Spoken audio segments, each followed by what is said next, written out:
Thomas, bonjour à tous. Et ce chiffre choque ce matin en une de Libération. 40 tonnes de cannabis qui auraient été importées en France il y a un an dans un poids lourd en une seule fois avec la bénédiction de la police qui voulait démanteler des réseaux et qui aurait au passage oublié de prévenir la justice de l'ampleur de cette cargaison à l'Inco. Oui, 40 tonnes de cannabis, c'est colossal, c'est la moitié des saisies effectuées l'an dernier. Mais au-delà de ce chiffre, ce qui pose problème, c'est la méthode utilisée. Comme l'écrit Libération, l'Office central des stupes est soupçonné d'avoir enfumé la justice. En clair, au procureur de Perpignan et au juge d'instruction de Lyon, les policiers ont parlé d'une livraison surveillée de quelques centaines de kilos, mais n'ont pas évoqué la présence de l'indique. Cet indique, ils en ont parlé aux magistrats de Paris et Bobigny, mais n'ont pas précisé, paraît-il, qu'il avait un rôle clé dans cette affaire. Sans lui, pas de trafic possible. Du coup, ce n'est plus une livraison surveillée, autorisée par la loi, mais une livraison organisée, ce qui est interdit. Ce qui pose problème, nous disait hier soir un magistrat, c'est que l'informateur soit à la fois l'organisateur et le principal bénéficiaire du trafic,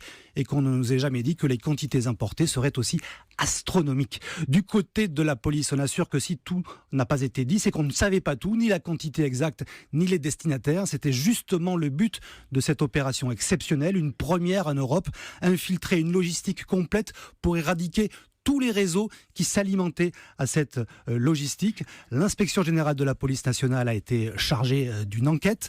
Quelques réflexions tout de même. 40 tonnes de cannabis, le chiffre n'est pas confirmé de sources judiciaires, c'est Libération qui l'avance. Du côté policier, on nous dit que c'est quasiment impossible matériellement de mettre autant de drogue dans un seul camion. Et puis détail croustillant qui illustre ce bras de fer entre police et justice. Le numéro 2 de l'Office central des stupes est un ancien magistrat devenu commissaire. Réflexion d'un de ses anciens collègues, il n'y a rien de pire qu'un magistrat qui devient commissaire, il sait comment présenter les choses. Alain Acco.